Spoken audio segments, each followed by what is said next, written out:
When drafting, it is paramount that you can grab the most value per Pokemon drafted as humanly possible. You only have a certain amount of capital to draft your team with, so making the most of every pick is super important. There's obviously some great value on the board, but what about the opposite? What are some of the most overrated Pokemon in the format? Pokemon that look incredible on paper, but never live up to their potential. That's what we'll be going over today. The top 5 most overrated Pokemon in Scarlet and Violet Draft League. Hey guys, OGalbina here, and if you guys do enjoy today's discussion video, be sure to drop a like on the video as well as subscribe to the channel. We're on our way to 10k subs. It's a very, very lofty goal, and I really need your help in reaching it. Go down there, double check and see if you're subbed or not. You might be watching the videos pretty consistently already and not realize that you're not subbed. And again, it really helps out a smaller creator like myself. That being said, let's jump into it. First, let's lay some quick ground rules. Number 1 is this list is not in any order. I think all of these Pokemon are relatively close in the extent of their overratedness, if that's a word. These are all just going to be in the order I thought of them in. Number 2 is a quick reminder that overrated does not mean bad. These Pokemon are all overrated for a reason. They would not be seen as good if they did not do anything well or provide any value. I just personally see said value as overstated and not indicative of what the Pokemon can typically accomplish in practice. Got it? Good. The ground rules set, let's jump into our first Pokemon. First up, we gotta talk about Gouging Fire. Back when we first saw Gouging stats upon announcement, I was juiced. It was incredibly strong, incredibly bulky, and had a wonderful typing both offensively and defensively. This thing just looked like Mega Charizard X that could hold an item. Upon drafting it for the first time, I realized it literally never had a bad matchup on paper. It seemed like there was always an angle for it as a win con. Then came the issue of actually using it. Gouge always seems to come just short of important benchmarks. Its speed doesn't stack up in today's insanely offensive metagame. 92 isn't terrible, but in a world where 100 is pretty slow now, there's a million different Scarfers and booster energy threats that can outpace Gouging after a Dragon Dance. This means that to sweep, Gouging often needs the ability to get off 2 Dragon Dances, which is no easy task in a metagame so offensive that Darkrai isn't a top 5 pick. You could use your bulk to your advantage and go pretty fat to get yourself 2 DDs, but then you become surprisingly weak offensively despite your base 115 attack. Look at this recent replay from our Mono Paradox Speed Tour video. We have a +1 modest Earth Power hitting Gouging here, and it actually eats it up guaranteed. Pretty incredible, right? Now it gets a free Dragon Dance. The next turn, Gouging Heat crashes, and it misses out on the KO. Because the Gouging had to be spec'd pretty bulky in this matchup, it didn't have the power to OHKO something as mediocre and not bulky as an offensive Iron Jugulis, which is pretty brutal. Gouging looks like it's the perfect Pokemon on paper, but in practice, it's spread just a bit too thin by its wonky stat distribution. This look of perfection upon every matchup has allowed Gouging to trick player after player into thinking it's a top tier threat this gen, making it the first Pokemon on our list. Alright, number 2 might rile you guys up a little bit, but I'm pretty adamant about this one. The next overrated Pokemon I want to talk about today is Palafin.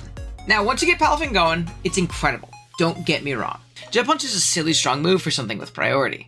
And the pure water typing plus those stats makes Finn a monster once you can pop its hero form. That is the true crux of Palafin. Getting the form can be a pretty large task. The way I see it, you have 2 options. Number 1 is leading Palafin. That guarantees you can switch out and get your form. Issue is that immediately puts you on the back foot on lead. Your opponent can either get a passage for free or lead a giant wall breaker that might have a crazy matchup into you. Now you could always not lead Palafin to not give up your ever important lead matchup for free, but that leads you into the next issue.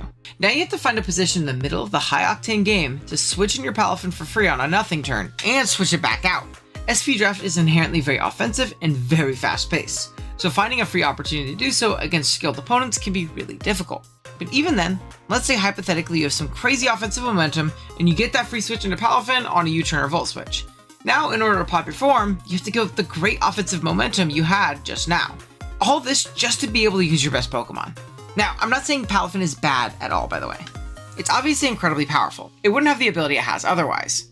I just often see people talk about it like it's this top of the metagame threat, when it's just simply not. The opportunity cost of using it is just too high. By the way, please just lead your Palafin and have a turn 1 pivot if you draft it. I'm tired of seeing these wonky mid-game 0 to hero transformations. Third on the list is former Draft League Titan, Landorus Incarnate. Oh, how the mighty have fallen. Lando I used to be considered broken and bannable in Generation 6 and 7 draft. Even when it's more recently been allowed in these formats, it's a huge top tier threat. What happened? Well, I attribute the status of Landorus mid-Carnate to 2 main factors. The first of which is just stat and power creep. Lando I is strong, don't get me wrong. And as a pure wall breaker, Life Orb Sheer Force is unbelievably powerful. but where it falls off is its speed. 101 used to actually be a really solid speed tier. 100 was far from slow, and being outpaced a billion of those in base 95s was pretty great. Now, 101 is average at best. And the way wall breakers like Landorus function, if they aren't outspeeding something and killing it, they're probably just getting nuked or being forced out. Less opportunities to come in and wall break just means that Landorus is going to be less potent in its main role. Number 2 is going to be its move full losses. Landorus Therian felt this big time too, but it was still able to carve out a great defensive niche this generation despite that. While Landorus is still solid enough as a wall breaker like it was in year past, it has completely lost its win condition potential due to the loss of Rock Polish. Rock Polish was a great way of circumventing Landorus' speed tier in endgame scenarios, allowing it to clean up weakened teams with ease. It lost other important moves too, notably Knockoff, but the loss of Rock Polish was the true nail in the coffin. This took Landorus Incarnate from a top metagame threat to a mediocre wall breaker at best. Fourth up, we have a 2-for-1, both Ogerpon Water and Ogerpon Teal. These guys are solid, don't get me wrong, but they are a far cry from top tier Terra Captains that many see them as. Waterpon gets a nasty speed F boost when Terran, and Tealpon gets a super great speed boost. This isn't to mention how stupidly strong this makes the broken Ivy Cudgel. Seriously, why doesn't that move make contact, and why is it also high crit rate? Anyways, despite these solid effects, the Ogerpons lack in one ever important quality that a Terra Captain must have in my opinion. That, of course, is versatility. The Ogres are locked into one Terra typing based on their mask/form. The value they can get out of a Terra Captain isn't only predicated on the raw strength you can get from using a Terra typing that is already stat. Often, you'd like to change your typing for defensive reasons, either to set up better or defensively check one of your opponent's big threats. Heck, even offensively, non-stab Terra typings are great, giving a big boost to coverage options or Terra Blast. Yes, the Ogre stab typings make them ridiculously strong, but also ridiculously easy to prep for. You always know what your opponent is breaking, making it easy to slap on a Terra Dragon and call it a day. Lastly, to round it out, we have our only starter Pokemon on this list in Hisuian Samurott. This one pains me, as just over a year ago, I might have been the biggest Hisuian Samurott glazer of all time. However, the more and more I played both against it and used it myself, the more I was disappointed with it. The idea of setting up spikes whilst doing damage seems fundamentally broken, and to an extent, I still kinda think it is. The trouble lies in Samurott Hisui itself. It really struggles to find entry points in offensive battles. If your opponent can keep up the tempo with their own offense, Samurott's bad speed tier and its mediocre at best bulk gives it a tough time to even get the opportunity to come in and click that scary, sharpness boosted, ceaseless edge. Even when you do finally get the chance to click that move, it can miss. Have you ever missed spikes before? That shit'll change you, man.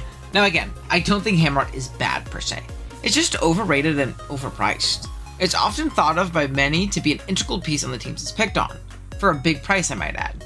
I just don't think it's worth drafting Hamrot at such a steep price so early in the draft, considering its unreliability at its role. That's going to be the video, guys. The top 5 most overrated Pokemon in Scarlet and Violet Draft League right now. I do want to hear if you agree with me, if you disagree with me, and what you think the most overrated Pokemon in Scarlet and Violet Draft is right now. I'd love to hear your thoughts down in the comments below. And yeah, that being said, drop a like on the vid. If you enjoyed, sub if you're new, and I'll see you guys in the next one. Later.